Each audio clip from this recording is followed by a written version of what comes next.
stor suksess som selvhjelpsguru. Se på dette. Who wants to lose weight? Who has had enough of dieting? Yes! Who thinks this might not work either? Yes! It's okay. I know some of you thought that you were going to come here and I was going to hypnotize you. I was going to say, look into my eyes, look into my eyes, look around the eyes, and you would feel this compulsion to just suddenly never eat again. It doesn't work like that.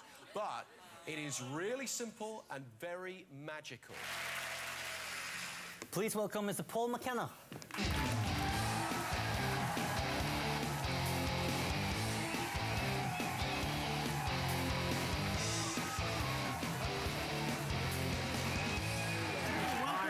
Thank you. Oh, good to see you, Kristoffer. Yeah. Welcome to ourselves. Great pleasure. Everybody told me I had to do your show, so that's why I'm here. Oh, that's... Okay, that's great. Today you hosted a seminar at the Opera Conference here in Oslo. Absolutely, the Oprah Conference, fantastic. But why did you start with self-improvement? Well, do you know, I always used to hypnotize people to, you know, to get over phobias, to lose weight, to quit smoking.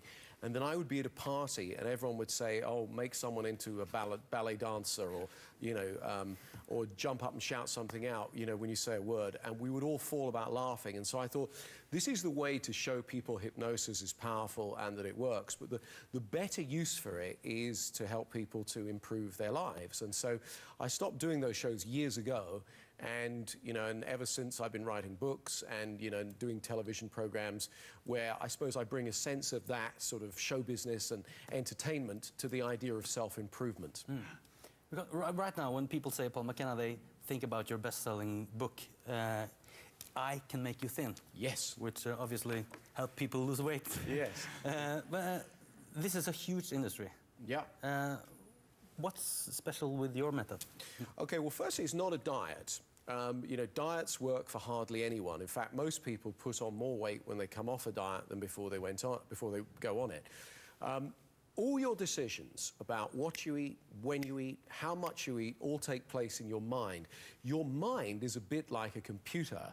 So I show you, using psychological techniques, how to reprogram your mind so that you feel like eating less, but you don't feel like you're missing out. You have 4 golden rules, don't you, about eating? Yes, I do. What is that? Well, it's very simple. When you're hungry, go and eat. Because if you starve yourself, your body thinks there's a famine on. So you lose weight in the short term, but actually long term, what happens is you slow your metabolism. So you get very good at storing fat. I also say eat what you want, not what you think you should.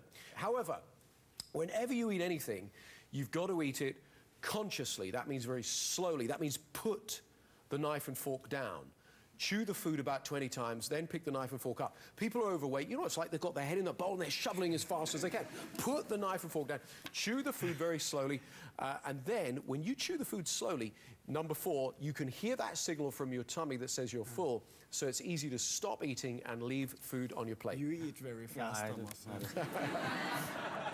Kristoffer, he told us earlier about his fear of flying, and you've helped a lot of people with that phobia. Do you think you can help him?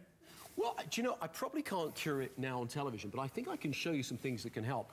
I mean, if you're open to that, is that okay? So when you think about the most scary thing, Kristoffer, what is it? You imagine, like, falling through the sky, or you imagine the plane crashing or something like that? Sitting in the airplane and then the feeling of just falling down. Okay. And the panic and stuff like that. Just the feeling of falling, yeah? So the turbulence really scares you, huh? Yeah. Yeah, okay. And you're there right now, aren't you? You can imagine you're inside the movie, aren't you? Oh, yes. Yeah, okay. Okay, now, if I can just ask you to do this. Step out of the movie, and I want you to put it over here, okay? So imagine, here we go, I should move in the light here. There we go, yeah? So imagine the movie's happening here, and you can see you in it. So I've pulled you out of the movie, yeah? So you're watching it like it's a movie happening to someone else, yeah? And we'll shrink the movie down till it's small, like this, yeah? And drain all the colour out so it's black and white. And now run the movie backwards at twice speed. So it's running backwards like an old Keystone Cops movie, you know, one of those old-fashioned comedy movies. Like it's an old black and white movie of Kristoffer looking scared. There you go, that's it. And watch it again and again and again, yeah? Of Kristoffer looking scared. And then what I'd like you to do is just fade it out and make it disappear. Now, when you look at it like that, Does it feel less scary when you're outside of the picture? Yeah, of course, yeah. Because when you're inside, because by the way, you're an actor, so your job is to be very imaginative, to go into those places where you can really, play a part, where you can imagine something very vividly. So unlike other professions, your imagination is highly developed. So understandably, your imagination works for you when you're working as an actor, but also it works against you in a situation like this. Yes. Yeah, so whenever you start to visualize that thing, I want you to take it out and float it away and make it disappear. Now look, there's something else I can show you. And this looks weird, but I promise you this is a legitimate clinical procedure, right? So, I know, don't look at them, No. Right, okay. Now, what this does, this involves tapping on different acupuncture points of our body. It's developed by an American scientist called Roger Callahan, and you're going to be taking a flight soon, aren't you? Yeah. When you think about taking that flight, on a scale of 1 to 10, how scared are you? 8, 9. 8, 9, okay. So you trust me? You want to try this? Yeah, sure. Okay, here we go. Think about flying. Look at me. Tap here with 2 fingers. Either side is fine, yeah. Tap here, good. Now tap here. Think about flying. Tap here. Good. Okay, now tap on the side of your hand here. Okay, keep tapping. Say, I want to be over this. I want to be over this. I will be over this. I will be over this. I will be free. I will be free. Good. Tap on the back of your hand here. Okay, that's a good. Look at me. Close your eyes. Open your eyes. Keep tapping. That's a good. Keep thinking about flying. Eyes down to the right. Eyes down to the left. Now, watch my fingers. Rotate. Keep thinking about flying. Thinking about flying. That's a good. Rotate opposite direction. Now, what we're going to do is we're going to hum and we're going to count. We're going to hum. We're going to go the right brain, the left brain, the right brain, yeah?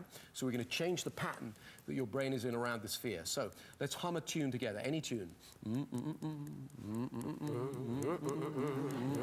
I know this looks weird. I promise you it's a real procedure. Yeah. Okay. Count out loud from 1 to 5, please.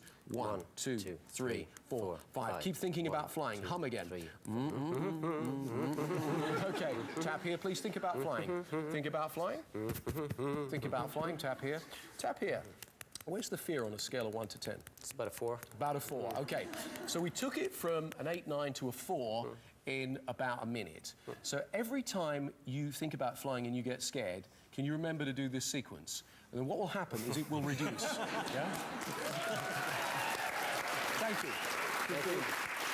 Very good. Thank you so much for being here.